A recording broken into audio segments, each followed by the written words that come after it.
Halo semuanya, perkenalkan nama saya Christopher Isra Ratmaninda dari kelas 10 MIPA 4 absen 10. Pada kesempatan kali ini, saya akan menceritakan biografi dari seorang tokoh politik Indonesia yang bernama Muhammad Hatta Rajasa. Sumber yang saya gunakan adalah buku yang berjudul HR Harapan Rakyat.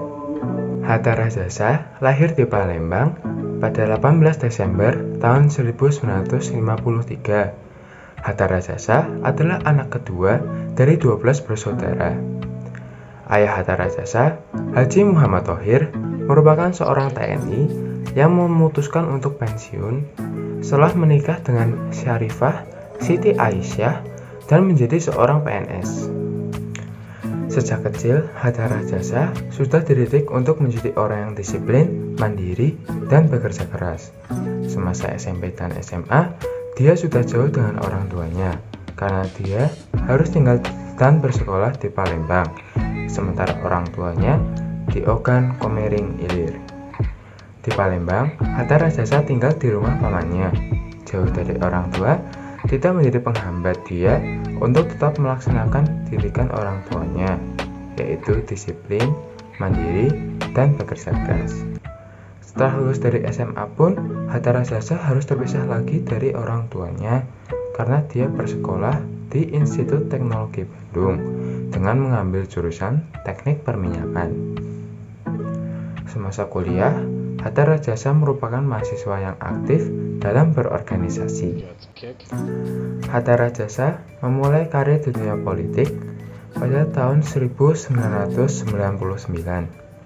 Hatta Rajasa melewati banyak pertimbangan serta dialog dengan keluarganya, terutama dengan istrinya Oktiniwata Ulfadariyah Rajasa, karena beliau yang sebelumnya berlatar belakang seorang pengusaha akan berubah menjadi orang dengan berlatar belakang politik.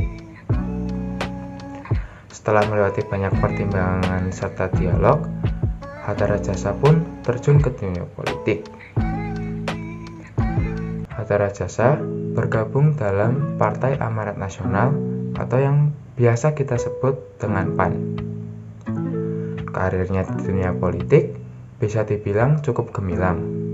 Hatta Rajasa pernah ditunjuk sebagai Menteri 3 periode berturut-turut, yaitu 1. Menteri Negara Riset dan Teknologi pada pemerintahan Megawati, lalu Menteri Perhubungan dan Menteri Sekretaris Negara pada pemerintahan pertama Susilo Bambang Yudhoyono. Lalu dia juga menjadi Menteri Koordinator Perekonomian pada pemerintahan kedua Susilo Bambang Yudhoyono. Hal tersebut menunjukkan konsistennya performa Hatta Rajasa dalam dunia politik.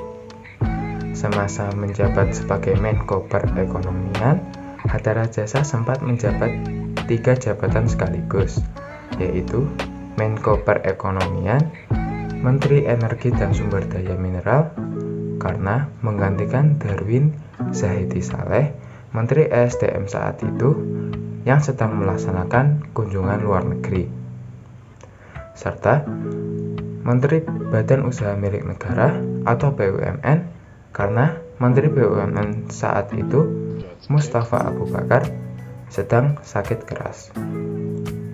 Walaupun terkenal dengan keuletannya, Hatta Rajasa tetap manusia biasa. Dia tetap mempunyai batasan. Memegang 3 jabatan sekaligus bukan tugas yang mudah. Beliau pun sempat sakit karena kurangnya istirahat. Semasa Hatta Rajasa menjabat sebagai Menko, ia banyak mendapatkan prestasi dan penghargaan, baik di dalam negeri maupun di luar negeri.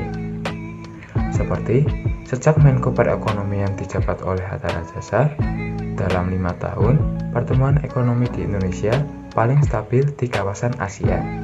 Prestasi Hatta Rajasa yang lain yaitu 1. Indonesia tak layak lagi mendapat subsidi karena perkembangan ekonomi yang baik saat masa jabatan Hatta Rajasa. 2. Hatta Rajasa membuka hubungan dengan negara lain untuk ekspor dan impor. 3. Terjadi deflasi sebesar minus 0,32%, tertinggi sepanjang 4 tahun. 4. Investasi Indonesia tahun 2011 mencapai target dari modal sebesar 240 triliun rupiah. 5. Membawa nama Indonesia ke peringkat 17 ekonomi terbesar. Prestasi Hatta Rajasa tidak sampai situ saja, namun masih banyak lagi. Sebagai sosok seorang menteri yang memiliki segudang prestasi, Hatta Rajasa tidak terikat dengan pengawalan yang ketat walaupun ia seorang pejabat. Bahkan, Hatta Rajasa tidak segan menggunakan ojek untuk berangkat rapat, walaupun sudah difasilitasi mobil serta pengawalan dari pemerintah. Katanya, pengawalan untuk membuka jalan hanya akan mengganggu lalu lintas dan masyarakat. Ia juga merupakan orang yang sederhana dan supel. Bahkan, rumah Hatta Rajasa selalu ramai dikunjungi oleh berbagai kalangan, karena Hatta Rajasa memiliki pemahaman bahwa tamu merupakan rezeki dari Allah SWT yang tidak boleh ditolak. Ia juga terbiasa berpuasa Senin Kamis sejak kecil. Hatta Rajasa juga terbiasa untuk membaur dengan masyarakat umum dengan tidak mau dispesialkan.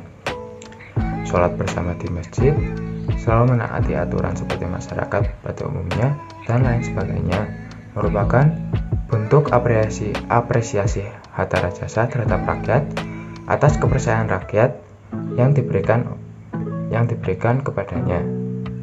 Hal tersebut seolah-olah menghilangkan tembok penghalang antara pejabat dengan masyarakat. Hatta Rajasa sangat suka dengan dunia persepedaan, terutama sepeda rally. Karena saat bersepeda, Hatta Rajasa mengingat zaman kecilnya dahulu saat berangkat sekolah menggunakan sepeda. Bukan hanya sepeda, Hatta Rajasa juga sangat menyukai wayang. Sejak kecil, ia suka diajak oleh orang tuanya untuk melihat wayang. Tokoh favoritnya adalah Arjuna.